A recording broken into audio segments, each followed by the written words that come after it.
So Prasanna గారు, ఇప్పుడు రాజ్ తరుణ్ లావణ్య కేసుకి సంబంధించి చూస్తే గతంలో సుప్రీంకోర్టు ఇచ్చినటువంటి వర్డిక్ట్స్ అనేవి ఉన్నాయి. ఇదేమో ఇల్లీగల్ కాదు, అన్లాఫుల్ కాదు, క్రిమినల్ అఫెన్స్ కాదు, అయినప్పటికీ కూడా పెళ్ళైన తర్వాత ఉండేటువంటి అండర్స్టాండింగ్స్ అనేవి ఉంటాయి, ఒక లీగల్ రైట్స్ అనేవి ఉంటాయి, అవి దీనికి వర్తించవు. But this is not illegal అనేది ఉంది. ఈ లావణ్య కేసు అనేది ఇప్పుడు పోలీస్ స్టేషన్ దాకా వెళ్ళిన తర్వాత వాట్ డూ యూ థింక్, ఇది నెక్స్ట్ ఏం జరగబోతుంది, ఎలా ఉంటుంది అనుకున్నారు? ఎందుకంటే లావణ్య రోజుకొక కంప్లైంట్, రోజుకొక అలిగేషన్ తో ముందుకు వస్తోంది కాబట్టి. ఇది ఎందుకు మంచిదా చెడ్డదా లీవిన్ అనేది ఒక నిమిషం పక్కన పెడదాం. ట్రెండ్ తగ్గట్టు ఉందా లేదా అనేది కూడా పక్కన పెడదాం. ఎట్ ప్రెసెంట్ మీ అందరికీ తెలవాల్సిన విషయం ఏంటంటే టూ మెనీ ఆఫ్ డైవర్స్ అవుతున్నాయి. అంటే పెళ్ళైనవి నేను అంటున్నా మంచి అన్ని చట్ట ప్రకారము, కస్టమ్స్ ప్రకారము, either Hindu, Christian or Muslim, whatever it may be, వాళ్ళ రిలీజన్ ప్రకారంగా జరిగిన దాంట్లో 80% డైవర్స్ అవుతున్నాయి. అంటే 20% డైవర్స్ కావట్లేదు 100లో. అంటే 20% ఒక నిమిషం పక్కన పెడదాం, మీరు దాని గురించి తీయకండి. 80% అంటే నాట్ ఈవెన్ అదే స్మాల్ ఫిగర్ కాదు, చాలా పెద్ద ఫిగర్. అవును, పిల్లలు పుట్టినాక అవుతున్న డైవర్స్. మళ్ళీ దీంట్లో రిలేషన్షిప్ అంతా బాగానే ఉంది కదా, అన్ని కస్టమ్స్ ఉన్నాయి కదా, ఇట్లా పెద్దవాళ్ళు ఉన్నారు కదా, దీంట్లో అన్ని కూడా ఎక్స్చేంజ్ అయినాయి కదా ఒకరికొకరికి. దీంట్లో ప్రేమ లేదా, దీంట్లో అవగాహన లేదా, దీంట్లో ఇప్పుడున్న ట్రెండ్ ప్రకారంగా మీరు బ్యాక్ బీసీ నాటికి అట్లా పోకుండా ఇప్పుడు ట్రెండ్ మాట్లాడదాము. ఇప్పుడు ఏంటి, మన పబ్ కల్చర్లో ఉన్నాం, అది వాస్తవం, ఒప్పుకోవాలి. అమ్మాయిలు సిగరెట్లు తాగుతున్నారు అబ్బాయిల కన్నా, అది మనం వాస్తవంలో ఒప్పుకోవాలి. డ్రగ్స్ కూడా అలవాటు అయి ఉన్నాం, దానికి మనం ఒప్పుకోవాలి 100%. ఒకప్పుడు మాకు లేవు అని అంటే ఇప్పుడు మనం ఈ డిబేట్ ఉండదు. ఇవాల్టి డిబేట్ ఇవాల్టికే, పాత డిబేట్ కాదు, పాత రోజుల డిబేట్ కాదు. ఇవాల్టి రోజున డిబేట్లో ఇప్పుడు ఇంత కస్టమైజ్డ్గా జరుగుతున్న పెళ్ళిళ్ళకి ప్రేమ ఉందా, మళ్ళీ విడాకులు ఎందుకు అవుతున్నాయి, పెద్దవాళ్ళు ఉన్నారు విడాకులు ఎందుకు అవుతున్నాయి, సాంప్రదాయాలు పెళ్లి చూపులు అన్ని పద్ధతిగా అవుతున్నాయి, ఎందుకు విడాకులు అవుతున్నాయి? కాబట్టి ఫ్రస్ట్రేట్ అయిపోయి ఉన్నారు జనాలు. ఉన్నవాళ్ళు అంటే కోర్టు మెట్లు ఎక్కిన వాళ్ళే కానివ్వండి, చూస్తున్న వాళ్ళమే కానివ్వండి, కొంతమంది వాళ్ళ చుట్టుపక్కల ఉన్న వాళ్ళే కానివ్వండి, పెళ్లి చేసుకుంటే నిలబడట్లేదు అనే దానికి అలవాటు పడిపోతున్నారు అందరూ. అంటే ఈ పెళ్లి చేసుకుంటే ఒక 30 lakhs నుంచి 1 crore ఖర్చు ఉంది పెళ్లికి. మనం పెళ్ళంటే ఏదో పెద్ద గుళ్ళ అవుతుంది అనుకోకండి, చిన్నగా ఒక నిమిషంలో అవుతుంది కాదు. దానికి జరగాల్సిన బ్యాక్గ్రౌండ్ మ్యూజిక్ చిన్నగా లేదు, చాలా ఫార్మాలిటీస్, కస్టమ్స్ ఉన్నాయి. అదే లివ్ ఇన్ రిలేషన్షిప్లో ఎట్లాంటి పెళ్లి హడావిడి లేదు, ఎట్లాంటి అత్తమామ గొడవ లేదు, ఎట్లాంటి ఆడపడుచు గొడవ లేదు, ఎట్లాంటి తోటికోడళ్ళ గొడవ లేదు. అంటే అర్థమైందా మీకు డిఫరెన్స్? దీంట్లో ఫ్రీ బర్డ్స్ వీళ్ళిద్దరు ఎట్లన్నా ఉండొచ్చు, ఏ విధంగానైనా ఉండొచ్చు. కండిషన్స్ వాళ్ళిద్దరి మధ్యలో ఒకవేళ ఇంకా బాండింగ్ ఎట్లా అంటే నేను నువ్వు కలిసి ఒక షెల్టర్ తీసుకుందాము అంటే 50% షేర్ చేసుకునే దగ్గర గొడవలు స్టార్ట్ అవుతున్నాయి. అమ్మాయి పేరు మీద ఇల్లు ఉంటుంది, అబ్బాయి పేరు మీద లోన్ కట్టుడు ఉంటుంది. ఇట్లాంటివి ఈవెన్ మన అరేంజ్డ్ మ్యారేజ్లో ఉన్నాయి, లివ్-ఇన్లో కూడా ఉన్నాయి. అంటే ఇక్కడ ప్రేమ అనేది హార్డ్లీ ఒక 1 year ఉంటుంది అనుకుందాం. వాళ్ళకి ఓపెన్గా చెప్తున్నా, ఓ సెక్షువల్ డిజైర్ ఫుల్ఫిల్ అయ్యేంత వరకు ఓ 1 year ఒక ఆ ట్రెండ్, ఆ తిరుగుడము, ఆ సినిమాలకి, లేకపోతే ఇద్దరు కలిసి గడపడము ఓ 1 year ఉంటుంది. తర్వాత ఐదర్ లివ్-ఇన్ కానివ్వండి, ఐదర్ అరేంజ్డ్ మ్యారేజ్ కానివ్వండి, ఒక బాధ్యత అనేది ఆటోమేటిక్గా మీద పడ్డప్పుడు కారు ఒకటి పేరు మీద ఉంటుంది, లోన్ ఒకరి మీద ఉంటుంది. ఇక్కడ మీరు అనే ప్రేమ అనే సబ్జెక్ట్ పక్కకి వెళ్ళిపోతుంది, అసలు ఉండదు, ఆ సబ్జెక్టులు ఉండదు. ఇంకోటి మీరు అనుకుంటున్నట్టు అరేంజ్డ్ మ్యారేజ్లో పెద్దవాళ్ళు ఉంటారు అంటున్నారు కదా, నోవే. ఎవరైతే సోకాల్డ్ పెద్దవాళ్ళు పేరెంట్స్ కానివ్వండి, ఇటు పేరెంట్స్ ఐదర్ అటు పేరెంట్స్ కానీ పెళ్ళిళ్ళు చేసినాక వాళ్ళు తూతూ మంత్రం లాగా మాకు మీ ఇద్దరిని సపరేట్గా పెడుతున్నాము, మీరు మా జోలికి రాకండి, మీ విషయాలలో మమ్మల్ని తేకండి అంటే ఇక్కడ మీకు డిఫరెన్స్ ఏం కనిపిస్తుంది? మా అంటే ఈ సెషన్లో పేరెంట్స్ ఉన్నారు, ఆ సెషన్లో పేరెంట్స్ లేరు, అంతే తప్పించి లివ్-ఇన్లో దీంట్లో డిఫరెన్స్ ఏం లేదు. నెక్స్ట్ స్టేజ్కి పోతాం. నెక్స్ట్ ఇదికి వచ్చినప్పుడు ఇట్లా పిల్లల్ని కంటున్నారు.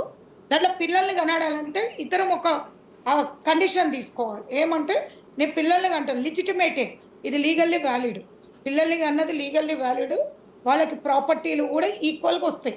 ఐదర్ అరేంజ్డ్ మ్యారేజ్లోనైనా వస్తాయి, లవ్ మ్యారేజ్లైనా, లీవ్ ఇన్లోనైనా పిల్లల్ని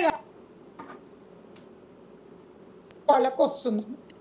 కాబట్టి దీన్ని బట్టి మనం అర్థం చేసుకోవాలి ఏంటంటే, మీరు ఏమనుకుంటున్నారు, పుస్తల తాడు కట్టి 7 అడుగులు నడుస్తేనే మన హిందూ ప్రకారంగానో, లేకపోతే చర్చకు పోయి ఫాదర్ ఉంటేనే చేస్తేనే పెళ్ళి అని మనం ఒక ఒక సెట్ అయినాం. మనం మన జూలై నుంచి చూస్తే మన చట్టాలు కూడా మారినాయి. అవును. గమనిస్తే జూలై నుంచి ఇప్పుడు కొత్త లా వచ్చింది, ఎవిడెన్స్ యాక్ట్ మారింది, ఐపీసీ మారింది, ఇప్పుడు భారతీయ న్యాయ సంహిత వచ్చింది. అంటే మనం గమనించాల్సింది ఏంటంటే, మనము కొత్త ట్రెండ్లోకి వచ్చినప్పుడు కొత్త ట్రెండ్లోనే మాట్లాడుకుందాం. పాత ట్రెండ్ని పక్కన పెట్టి ఇప్పుడున్న ట్రెండ్ ఎట్లుండాలి అంటే, ఇప్పుడు సోకాల్డ్ ఈ సినిమా యాక్టర్స్ ఎవరిదైతే నడుస్తుందో రిలేషన్షిప్స్, వల్గారిటీకి మించింది ఇంకేం లేదు. వీళ్ళలాగా అంటే నేను ఓపెన్గా అంటున్నా, వీళ్ళు కొట్టుకున్నారా, తిట్టుకున్నారా, లేకపోతే ఏం చేస్తున్నారా అనేది సోషల్ మీడియా వరకు రావడం అనేది, ఇది పబ్లిక్కి అబ్యూజ్ చేస్తున్నారు వీళ్ళు. ఎగ్జాక్ట్లీ. వాళ్ళ ఆడియో రికార్డ్స్ కావచ్చు, వాళ్ళ ఫోటోలు కావచ్చు, వాళ్ళ పర్సనల్ ప్రైవేట్ లైఫ్ లో ఉన్నటువంటి ఫోటోలు, వీటన్నిటిని లీక్ చేసి కావాలని బయటికి వచ్చిన తర్వాత జరుగుతున్నటువంటి రచ్చ, ఫస్ట్ వాళ్ళకు ఉన్నటువంటి ప్రైవసీ పోతోంది, ఆ తర్వాత వాళ్ళ మధ్యలో ఉన్నటువంటి బాండ్, లేకుంటే వాళ్ళు అంతకుముందు చేసుకున్న ప్రామిసెస్, వీటన్నిటి గురించి వచ్చి బయట మాట్లాడుకోవడం, అలిగేషన్స్ అనేవి ఎక్కువైపోతున్నాయి. కాబట్టి ఎలిగేషన్ లో కూడా మీరు గమనిస్తే మనం చూసేదంటే ఆన్ స్క్రీన్ ఒక 10 నిమిషాలే, ఆఫ్ స్క్రీన్ వాళ్ళిద్దరి మధ్యలో జరిగింది మనకు ఎవరికి నాలెడ్జ్ ఉండదు. అవును. కాబట్టి ఆఫ్ స్క్రీన్ జరిగిన దాని మీద మీరు కానీ నేను కానీ మాట్లాడలేము. ఎందుకంటే ఎవరి సైడ్ కూర్చుంటే వాళ్ళదే కరెక్ట్ ఉంటారు. అవును. కాబట్టి నేను ఒక్కటేమంటే, ఫస్ట్ నేను అంటున్నమాట చెప్తున్నా, ఆ హీరో కానివ్వండి, ఆ హీరోయిన్లు కానివ్వండి, సోకాల్డ్ ఎవరైతే ఉన్నారో వాళ్ళ పేర్లు నేను తీసుకోదలుచుకోవట్లే. బట్ నేనేం చెప్తున్నా అంటే, ఇట్లాంటి ఒక ప్లాట్ఫామ్ని, అంటే ఒక రిలేషన్షిప్ని ఇట్లాంటి వాళ్ళు వచ్చి, ఇది ఒక చెప్పాలంటే దీంట్లో తప్పు ఉందా లేదా అనే సెకండరీ, జరిగిపోతుంది దాని మీద మనం దీని మీద ఇంకా మనము తప్పు ఉంది లేదు అని చర్చించుకోవడం కన్నా, ప్రేమ ఉందా లేదా కన్నా, జరగబోయే దానికి చెప్పాలంటే, పోలీస్ స్టేషన్లో అమ్మాయి వచ్చినప్పుడు ఎఫ్ఐఆర్ తీసుకున్నారు చూసారా పోలీస్ వాళ్ళు, 100% వాళ్ళకి తప్పు. ఇవాళ నేను చెప్తున్నా ఒక అడ్వకేట్. ఎందుకు చెప్తున్నా అంటే, ఏ అమ్మాయి పడితే ఆ అమ్మాయి వచ్చి చీటింగ్ కేసు పెట్టి, రేప్ కేసు పెట్టి పెళ్ళైన తర్వాత నన్ను చీట్ చేశాడు అంటే, అబ్బాయికి లేవని రెప్పిల్లా అమ్మాయికే ఉందని పెడుతుంటే, without enquiry, without investigation FIR చేసి సుమోటో కింద కేసు బుక్ చేసి అబ్బాయి పరువు తీయడం అనేది ఎంతవరకు కరెక్ట్? మేబీ అబ్బాయి చేశాడా చేయలేదా సెకండరీ. సోషల్ మీడియాకి తీసుకొచ్చి ప్లాట్ఫామ్ మీద పెట్టడానికి మాత్రం ఎట్టి పరిస్థితిలో వీలేదు. ఇది ఒక వాళ్ళ పర్సనల్గా వాళ్ళకి డిఫామ్ చేసినట్టు, ఒక సోషల్గా వాళ్ళు బయట ఉన్నప్పుడు వాళ్ళ పరువు తీసుకొని, ఈ ఒక్క కేసే కాదు, నేను ఈ మీడియా ద్వారా చెప్తున్నా. మనం ఈ మధ్యకాలంలో సినిమా యాక్టర్ నరేష్ గారిని కూడా నేను ఎగ్జాక్ట్లీ సినిమాలో ఒక ఉన్నత స్థానం ఉన్న మనిషి పబ్లిక్ ఏం నేర్పించిండో నాకు ఇప్పటివరకు అర్థం కాదు. సోషల్ మీడియా మొత్తం ఒక చక్కర్లు కొట్టిపించి అంటే ఏం బెనిఫిట్ పొందిండ్రు వాళ్ళు. ఒక బెనిఫిట్ ఏదైనా పొందిండ్రా అంటే వర్స్ట్ థింగ్ తీసుకొచ్చి పెట్టి, మాకు ప్రేమ ఉంది, మా ఇష్టం వచ్చినట్టు మేము పెళ్లి చేసుకుంటామంటే, మీకు పుట్టిన పిల్లలేంటి, వాళ్ళ భవిష్యత్ ఏంది, ఇవన్నీ కూడా మీ సెక్షువల్ డిజైర్స్ కోసం చేసుకుంటున్నారా? మీకు ఒక సాంప్రదాయం ఉండాలనుకుంటే సీక్రెట్గా మెయింటైన్ చేసుకోవచ్చు మీ రిలేషన్షిప్స్. మీరున్న పొజిషన్లో ఇప్పుడు చూడండి, అమితాబ్ బచ్చన్ కూల్ డ్రింక్ తాగాడు అంటే, ఈరోజు అది పెస్టిసైడ్స్ ఉంది అంటే తప్పు కిందకి తీసుకొస్తున్నాం మనం. అమితాబ్ బచ్చన్ని ఇచ్చేస్తాం, మహేష్ బాబు గారిని కూడా ఇచ్చేస్తాం. అట్లాంటిది ఒక రిలేషన్షిప్స్ని ఒక ప్రకారంగా ఉన్నదాన్ని ఎఫ్ఐఆర్ చేసిన పోలీస్ స్టేషన్స్నే నేను అంటున్నాను. సోకాల్డ్ ఎఫ్ఐఆర్ చేయడానికి వాళ్ళకి ఎట్లాంటి రైట్స్ లే. బికాజ్ 498 పెట్టచ్చు, డొమెస్టిక్ వైలెన్స్ పెట్టచ్చు, చీటింగ్ పెట్టచ్చు. కానీ దేర్ ఈస్ సమ్ గ్రౌండ్ ఉంటుంది అన్నట్టు. Small enquiry will be there. ఇద్దరిని పిలిపించి కౌన్సిలింగ్ అనేది ఉంటుంది. Where is that counselling? ఇద్దరిని పిలిపించి కూర్చోబెట్టారా? There is a she team, there is a Sakhi centre. Where is that Sakhi centre? అంటే ఇంత పబ్లిక్ కి అవగాహన లేకుండా, లీగల్ నాలెడ్జ్ లేకుండా, లీవ్ ఇన్ కరెక్టా రాంగా అంటే అది కరెక్టా రాంగా అనే మన చేతిలో లేదు. అది ఎప్పుడో చేయి దాటిపోయింది. లీవ్ ఇన్ ముందుకు వెళ్ళిపోయినప్పుడు మనం దాని మీద మాట్లాడదాం. ఎవరైతే ఇప్పుడు నుంచి కండిషన్స్ పెట్టుకుంటారు వీళ్ళు, ఒక అగ్రిమెంట్ రాసుకుంటున్నారు, మీకు తెలుసా ఆ అగ్రిమెంట్ ఎంత వర్స్ట్ ఉంటుందో తెలుసా మీకు? It's not at all legal. అది లీగల్ గా వ్యాలిడా కాదా కూడా ఎవరికి తెలియదు. అగ్రిమెంట్ లవ్ మ్యారేజ్ సర్టిఫికేట్ అంట, లవ్ మ్యారేజ్ కండిషన్ అంట. What is this love marriage certificate? So వాళ్ళు ఇద్దరు ఒకరికొకరే ఆ సర్టిఫికెట్లు కండిషన్లు పెట్టుకుంటారా? మధ్యలో ఇంకెవరినైనా మీడియేటర్లను పెట్టుకొని అది కూడా తీసుకుంటారా? It is like a partnership deed. విట్నెస్లు కూడా ఉంటున్నారు. నాకు దీంట్లో వండర్ఫుల్ గా ఉంది ఏంటంటే, వీళ్ళకి చెప్తున్నాను, వీళ్ళకి సహకరిస్తున్న వాళ్ళు ఫ్రెండ్సే కానివ్వండి, దాని తర్వాత ఒక రూమ్ లో ఉంటారు, 4 అబ్బాయిలు ఉంటారు, వాటితో పాటు ఈ అమ్మాయి పోతుంది. నాకు ఏం తెలియదు, ఇంకెంత తెలియదండి. సోషల్ మీడియా ఇంత ప్రతి ఒక్కరి చేతిలో ఉంది.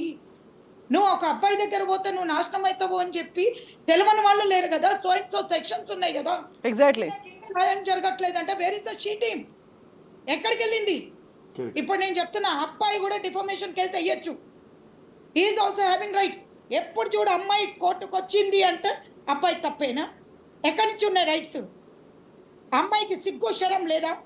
ఎట్లా లివింగ్ కి పోయినావు నీ తల్లిదండ్రులకు తెలియకుండా? ఇప్పుడు నేను అడుగుతున్నా, ఎవడో చెప్పండి నేను లవ్ చేసినా అంటే నువ్వు మోసపోయినా. లవ్ చేస్తున్నా మోసపోతావు. లవ్ చేయింది మోసం ఎక్కడి నుంచి ఉంది? దాన్ని ఏమంటారు? లవ్ చేస్తేనే కదా మోసపోయేది. లవ్ చేయకపోతే దాన్ని ఏమంటారు? దాని పేరేంది? ప్రాస్టిట్యూట్ అంటారు. బట్ ఇక్కడ ప్రసన్న గారు ఇప్పుడు మనం we are not talking only about Lavanya, Raj Tarun ఇలా కాకుండా ఎగ్జాక్ట్లీ ఇందులో వచ్చినటువంటి గురించి చెప్తున్నాను. ఒక అమ్మాయి పోయేటప్పుడు నేను నమ్మి మోసపోయినా అనే వాడిని తీసేయాలి. నేను అన్నమాట ఒక అమ్మాయి గురించి చెప్తున్నా. Who ever it may B, నీ చేతిలో సోషల్ మీడియా ఉంది. సెల్ ఫోన్, ఫేస్బుక్ లో ఎవడు పడితే వాడికి లైక్లు, ఎవడు పడితే వాడిని ఫాలోయింగ్ చేసేయడం, వాటితోటి నేను మోసపోయినా అనడం, అవి ఎట్లా పాసిబుల్ ఉంటుంది?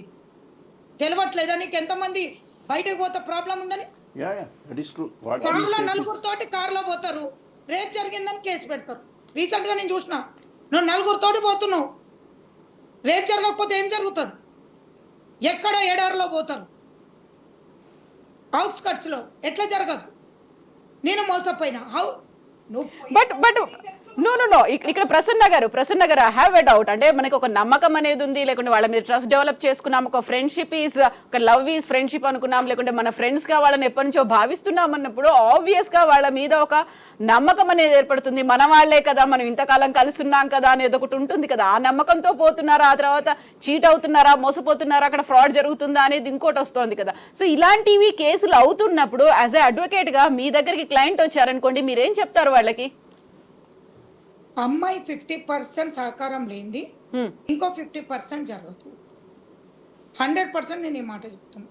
అమ్మాయి 50% సహకారం ఇస్తారు అంటే తాను ముందుకెళ్ళి కొద్దిగా క్లోజ్నెస్ మూవ్ కాకపోతే ఎదుటి అబ్బాయిలు ఎవరు కూడా ఛాన్స్ తీసుకోరు. ప్రతి ఒక్క అమ్మాయికి ఎందుకు జరగట్లేదు ఇట్లా? వాళ్ళ లిమిట్స్ వాళ్ళకి తెలుసు కదా. 100లో ఒక 2-3 ఎందుకు జరుగుతున్నాయి? మనం గమనిస్తే 100లో 100 మందికి జరగాలి కదా. నువ్వు నైట్ పబ్కి వెళ్తున్నావు, పబ్ కల్చర్ మంచిది కదా, నీకు తెలుసు నాకు తెలుసు, మళ్ళీ నువ్వు ఎందుకు వెళ్తున్నావు?